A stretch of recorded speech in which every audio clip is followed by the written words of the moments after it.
Any program in management inevitably brings up the topic of leadership. We've been studying leadership for a long time. Psychologists, for example, spent years looking at the characteristics of great leaders. What they've been trying to find out is, what is it about A, the great leader, that allows him or her to influence the Bs, the followers? Is it the leader's height, weight, intelligence, physical characteristics?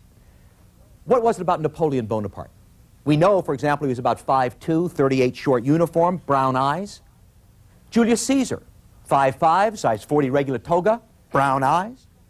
Was it brown eyes, or was it something else that allowed a leader to influence a bunch of bees or followers during a particular situation, at a particular moment in time? I studied under one of the great men in social psychology. His name was Ralph Stogdill. Dr. Stogdill was the first one to do this. The first one to point out that there's a relationship between the A's and the B's, the leaders and the followers, that it's an interactive process.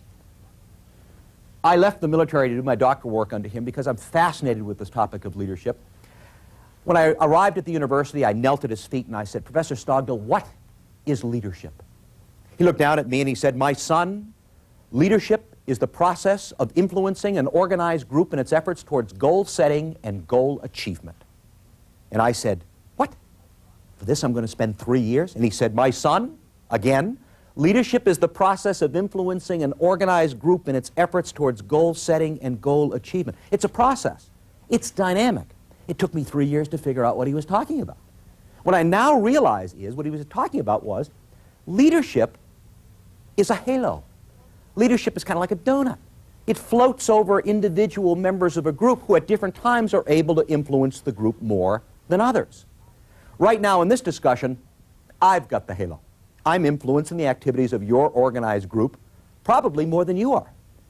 But the trouble with leadership, leadership as a halo, leadership as a donut, is I can lose my donut any time. You can shut off the machine.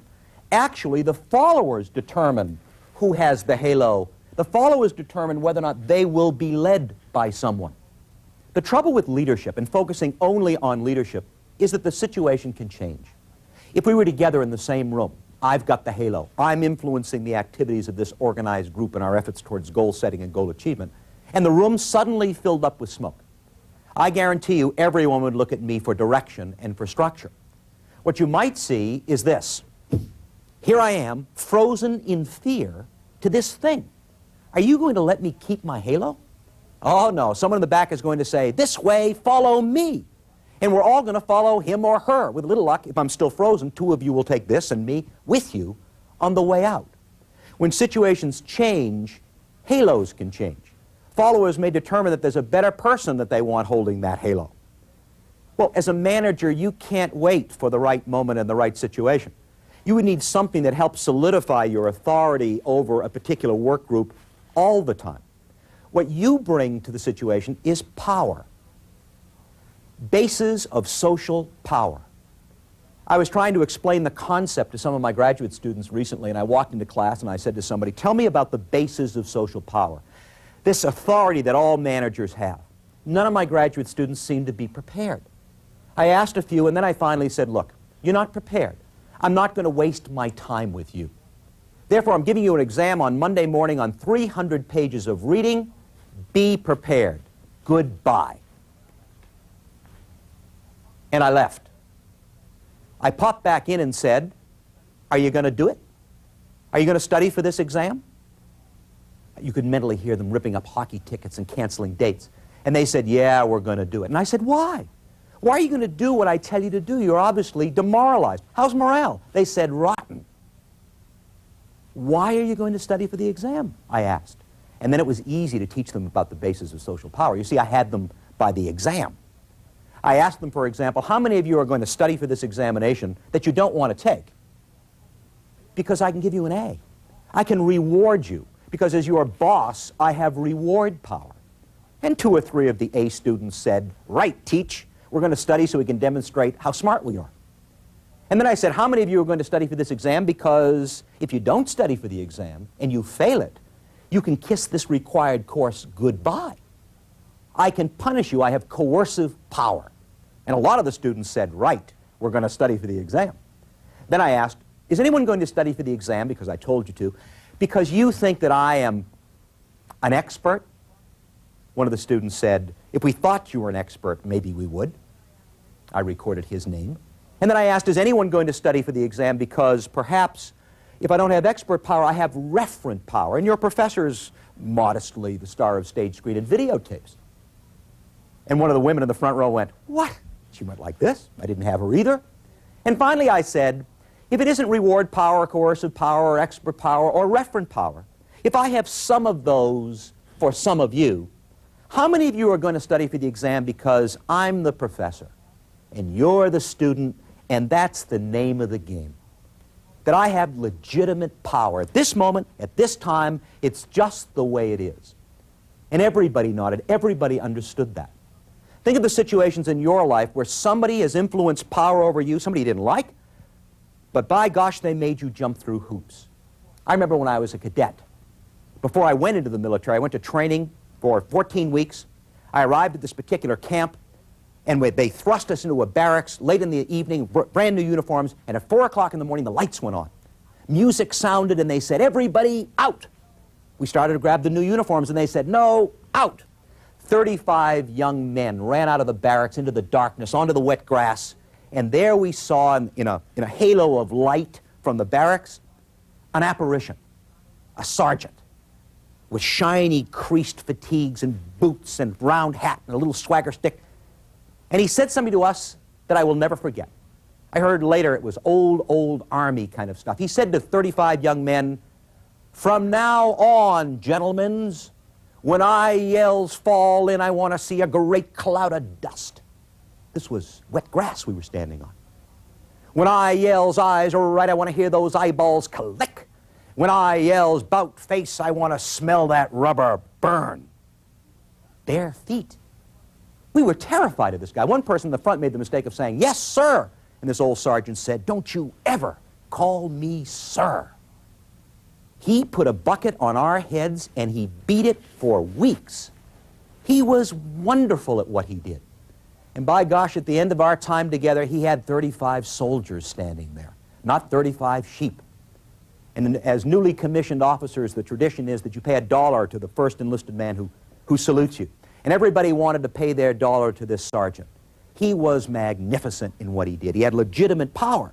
But as a brand new second lieutenant with shiny gold bars, if he came at me with his bucket and his stick, I would have walked up one side of him and down the other. His moment, his golden moment of legitimate power had passed.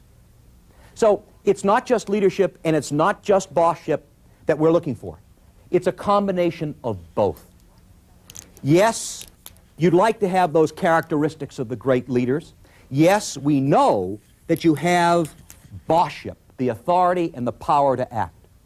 What we're focusing in on is this dimension right here, the dimension where the two overlap, where we bring both elements together. One writer called this post-heroic leadership, the recognition that you can't do it alone, the recognition that you need the followers as much as you need your own personal characteristics. What we're going to get at is that any boss today has to bring both elements together.